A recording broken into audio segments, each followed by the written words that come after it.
I have with me Crash Gladys, the co-host of the racing program Speed Freaks, which can be found on www.speedfreaks.tv, and also the co-host of the sports program Kenny and Crash, which can be found on Fox Sports 910. I saw that you used to work for both Dick Simon Racing and Pac West Racing and Kart. What was that like? Oh, it was amazing. When I worked for Dick Simon Racing, that was, good heavens, we're talking 1994 and 95, I believe, even into a little bit of 96.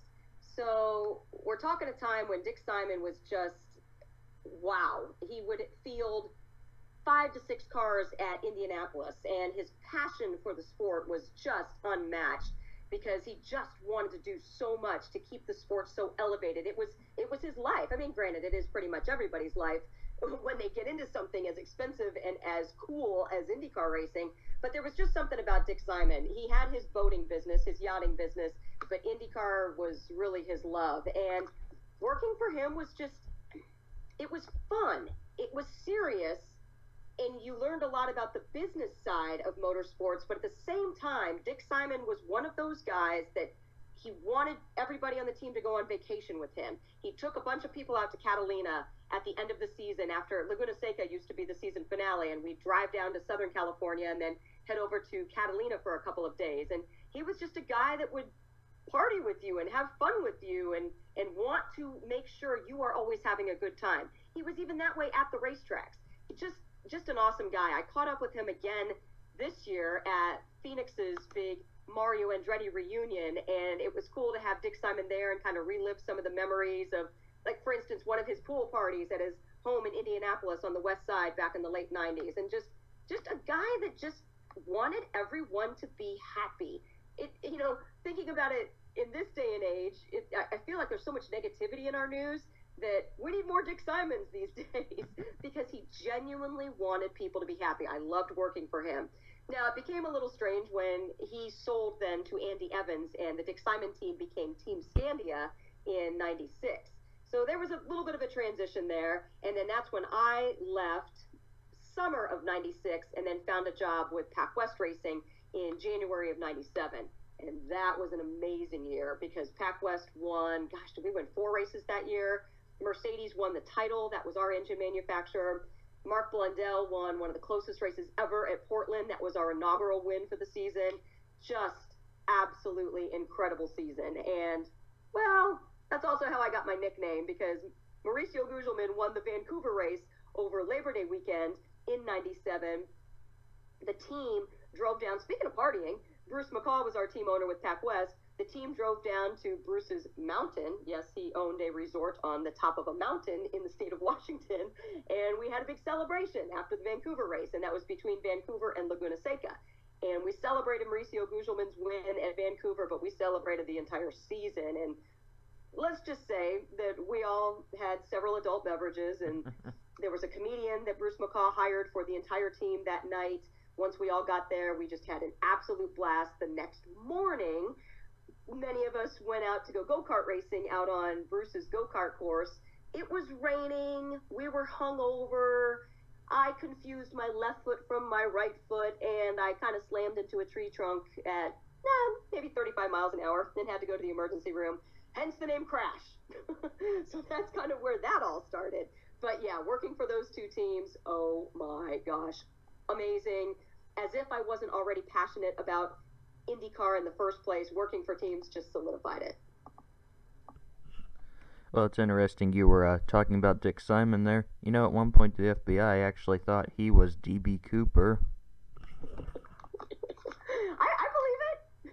I've seen that guy do some wacky things with his yachts on the Pacific Ocean. So, yeah, I'm sure cops have been over him many, many times. But D.B. Cooper, that's funny. Yeah, I think I read something like he was the approximate age of the suspect, and like he'd been like a jumper, like Dick Simon, like an Olympic jumper or whatever, and like it was about the same time period, and I guess they thought it was like some connection or whatever, and yeah. Oh, that's insane. But the thing is, with his personality, he could talk to the cops and just talk his way out of whatever and make up another huge story with it, and everybody would be best buds. buds by the end. It's just, that's pretty cool. Yes, it is. I also saw that you tried to be an actress before you got involved with racing. Did you have any jobs or do you have any interesting stories? Well, I did do an official kiss in Hollywood in the Beach Boys remake movie. I was, oh my God, I'm drawing a blank right now. Lead singer of the Beach Boys. I was his girlfriend in one of the scenes, and yeah, we had a pretty serious kiss, and we had to do that take maybe 4 or 5 times, and he wanted full tongage, and I was not really prepared for that because I thought in Hollywood you fake it, right? So that was a little weird. I did a couple commercials. I did some Coors Light commercials. I also did a Bud Light commercial, and just some random stuff. I did a little featured part with Melrose Place. Yeah, that's how long ago it was. That was 1999, and just little stuff here and there. But one of my auditions ended up being for this radio show, Speed Freaks, and they wanted someone who knew motorsports, and that was my entire background. And it wasn't TV, it was radio, but I went ahead for the audition. And a funny story about this is, obviously I got the part, but it came down to the final four, or at least final four, final five, and one of the final four was none other than Eva Longoria, who ended up going on to be a Desperate Housewife. So, Eva Longoria could have been Crash Gladys, and maybe I could have been on Desperate Housewives. But hey, I like the way this worked out because I now work with my husband. Which, another funny story, he hired me for Speed Freaks. 6 weeks later, he fired me. Yeah, so that's a little odd. And now we're married and we have a kid. So it's, just bizarre how things work out in life. But I deserve to be fired 6 weeks in. But then I heard somebody else in my spot as Crash Gladys on the show the week later, and I came crawling back. I'm sorry, I know I said some things I shouldn't have said. I want my spot back. How can I help make the company better? Well, that was 18 years ago, and now here we are. We're still working together and just having a freaking blast. But yeah, Hollywood was fun. A lot of really cool memories from there. All right, then. So, what is your favorite racing series to cover? Without question, my favorite racing series is IndyCar. There's, in my opinion, nothing that can compare to the exhilaration, the fierce competitiveness, the needing to be on the edge of your seat. You can't just bump and move, guys. You've got to be precise with every single thing you do on track. You've got to be complete of mind, complete of physicality to be able to be an IndyCar driver, and I just find that completely amazing.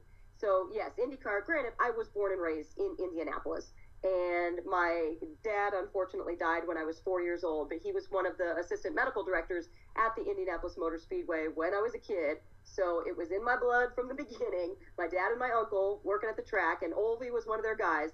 Steve Olvie, Dr. Olvie, every once in a while I'll run into him and he'll tell me memories of my dad, which is pretty cool. But yeah, it was destined for me to be an IndyCar fan, and I have been. It's been in my family since, well, I had no choice. And I'm glad I didn't have any choice because I love it. I love the absolute finite competition and the speeds and just everything that IndyCar stands for. It is the pinnacle of motorsport in my opinion. Yeah, I have to admit, it's good to hear. Like, I'm a big IndyCar fan myself. Like I first went to the Indianapolis 500 back in 2004. Like, my father and his grandfather also had went there for a long time, actually. And I'm not gonna lie, I was only 5 years old at the time, so I wasn't exactly that it wasn't exactly that into it or anything. But I mean, eventually I got more into it, and I follow it, pretty closely now. It's great. It's just something that, some people say, well, you can't relate to the cars because you can't buy those on a dealership floor. Wait a minute, does it matter? Because this is where the technology is created to go into your car that you will eventually be driving on the freeway. You look at Indianapolis itself, the rear view mirror was invented at Indianapolis. There's so many things. People don't have an argument with that. They want to touch exactly what they're going to be touching in their own garages. And to be honest, that's not even possible with NASCAR. That's not even possible with rally car. So bottom line, just appreciate what the wonderment of what you're watching out on the track. And that's with any motorsport. That's with drag racing at 330 miles an hour. That's with IndyCar just completely shattering expectations and not flying away at 230 miles an hour into turn one at IMS. It's NASCAR with some of the endurance that those guys go through. It's every form of motorsport. I wish people would appreciate the nuances of every motorsport because it's all pretty cool. I agree. Yeah, I mean, I do also follow NASCAR, Formula One, and also MotoGP. Yeah. Yep. Motorcycle guys are amazing. As you can see, I've got a motorcycle poster above my bed there. Now then, moving on to the next question. Who is the best and worst, if you're willing to answer, racing personality that you have met or worked with, or interviewed or whatever?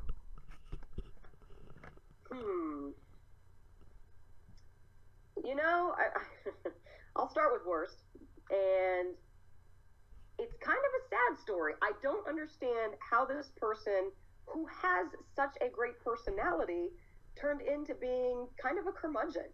Actually, a very big curmudgeon.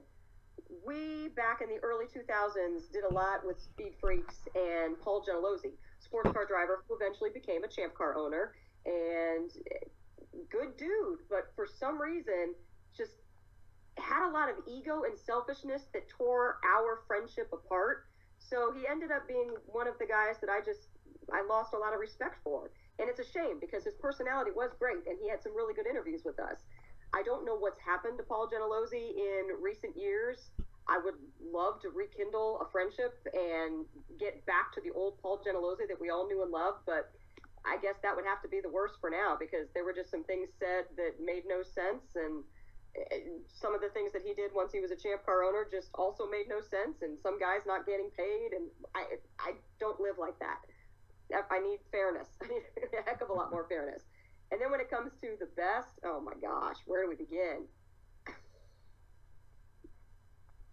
Obviously, Tony Stewart, one of the best personalities in all of motorsports. Hung with him at a golf course, and he almost ran over my co-host and threw him into a river. He's just funny, and he's full throttle in everything he does.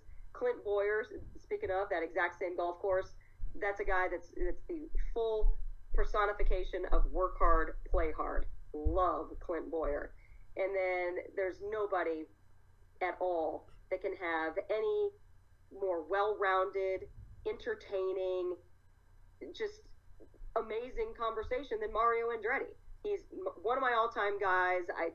Every time I sit down with him, I learn something new. I am amazed by something new. He teaches me some pretty cool bad words in Italian, which, thank you, Mario. I'm apparently not supposed to use them on air, but I do every once in a while because FCC, they don't know what Italian is, right?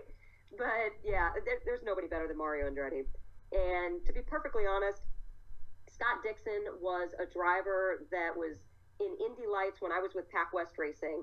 He was it was the year after. I think he started with Pac West in '98, but I was still kind of connected with the team then.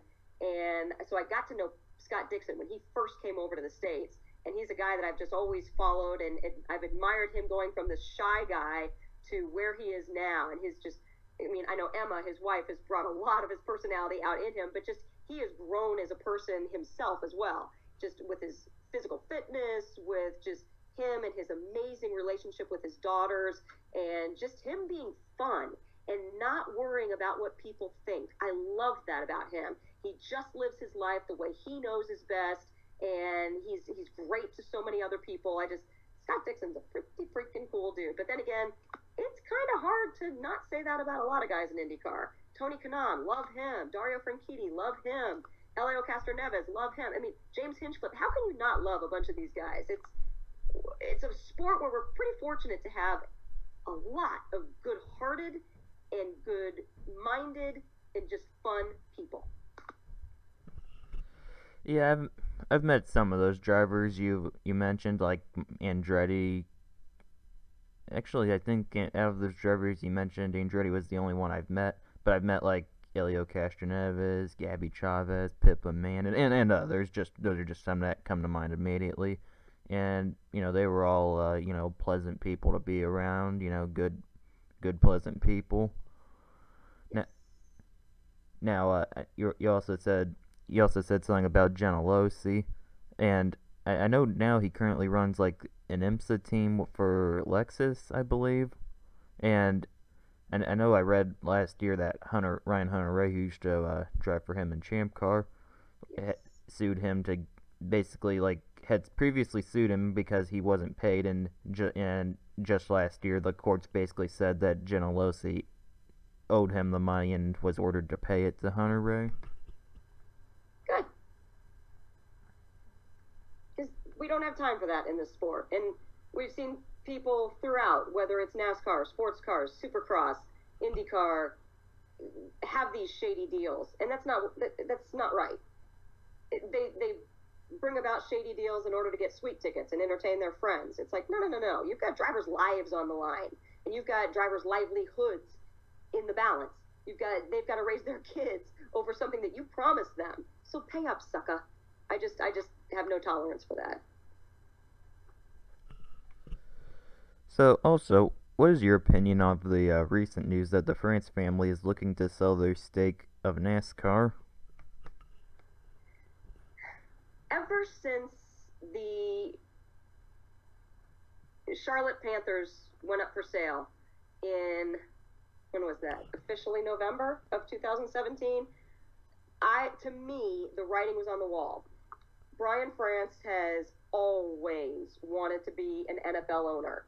And he has said in no uncertain terms, maybe not on record, but to many of the sponsors of the sport, that he will do anything to get himself involved with an NFL team. So when that happened last fall, things already started moving in my head, and we've talked about this on Speed Freaks as well. Like, oh, so what may be the future of NASCAR if Brian France decides to make a go at the Panthers? Now, I'm pretty sure he is making a go at the Panthers as we speak. I don't have any proof except for a few conversations that have been going on in Charlotte with some banks. And yes, his name is connected. I don't know if that is also a tie to the speculation of them wanting to sell a portion of NASCAR. I know the easy way for many people in motorsports and in media is to say, oh, well, the ratings are down and attendance is down and they're losing market share, they're losing, millions upon millions. Well, guess what? They still have a lot of money coming in from the TV contracts. So they're not losing as many millions as people think. But you combine that, okay, maybe it's an opportunity to sell now because somebody else could take it over and maybe do better with it, on top of the fact that they would like to get some capital in order to buy the Panthers, on top of another fact that Formula One just sold to Liberty Media Group for $4.6 billion last year. You see that opportunity that just happened beforehand. Why not? It's tough. Change is never easy, but maybe this is what NASCAR needs.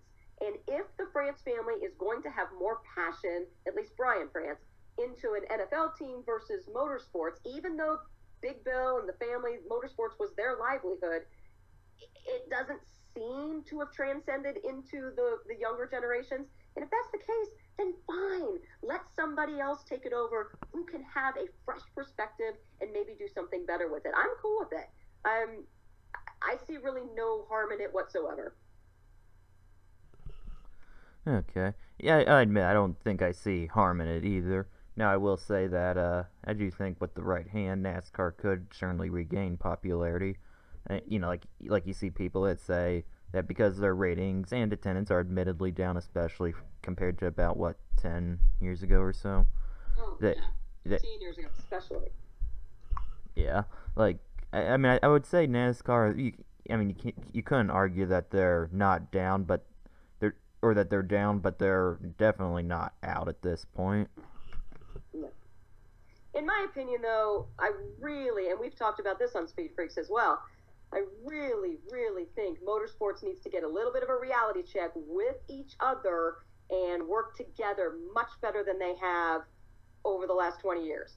NASCAR, IndyCar, NHRA, Supercross, sports cars, if they can start doing things more on a weekend together, because all of them are battling the NFL, the NBA, Major League Baseball. There's got to be a way that racing Stop competing NASCAR versus IndyCar or NHRA versus sports car. Stop it, because racing in general is all badass.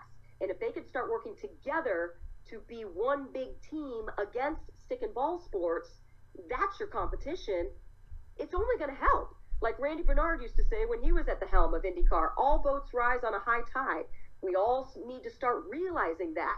And I love that Graham Rahal and Courtney Force, of course, a funny car driver in the NHRA, Graham Rahal's wife, Graham Rahal, IndyCar driver. I love how the two of them are really big on wanting to talk to the Sonomas, the St. Louis's, the I guess we can't do Las Vegas, but some of the tracks that have ovals and drag strips, and saying, why can't we do a doubleheader?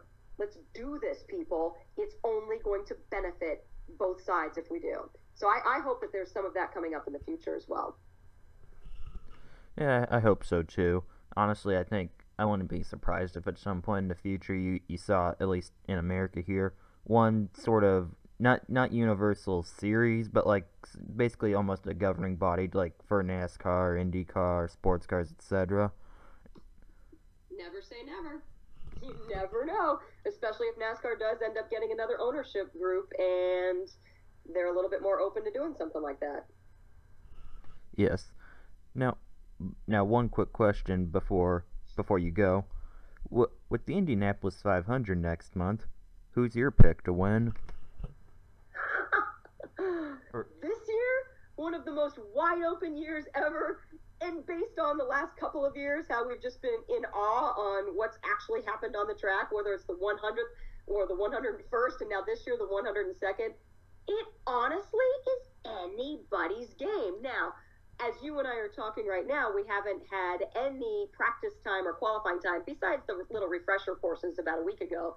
So we still need to see what actually happens on practice days, and then Fast Friday, and then who knows what the weather is going to be on qualifications. That always throws a wrinkle into what the field ends up to be like. And then Carb Day, when people get to set up their actual cars the way that they're going to be in race getup.